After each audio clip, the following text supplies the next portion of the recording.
exclusive interviews, sinadya naman namin ang concert ng expectant mom na si Jeneline Mercado sa Zirco Bar along Timog Avenue. The Riculo Exclusives was hoping to get the real score between Jeneline and Patrick Garcia, kaya sinugod namin ang Thanks to You concert ng Dalaga. Amid rumors that they're headed for Splitsville, maagang dumating sa venue si Patrick. In fact, bago pa man simula ang concert, ay naroon na siya.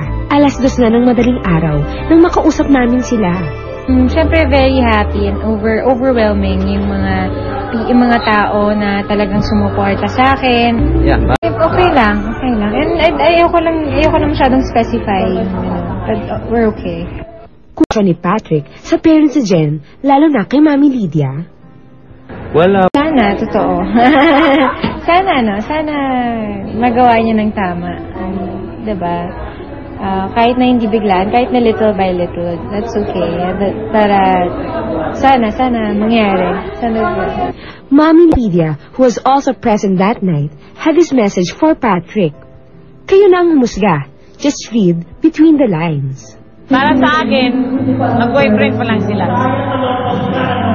Wala lang. Eh, Mami, ano nararamdaman mo? Paligayahin niya anak ko. Yun lang. Normal lang siguro. Hindi, siguro masasanay din yan. Ano lang naman to, 9 months lang naman to. Kung ipagpapatuloy pa ni Jeneline ang kanyang showbiz career. Pero kung ang kanyang mga magulang ang tatanungin, Okay, kaya niya. Hindi namin pipilitin. Nasa kanya yon kung kaya niya. Hindi na.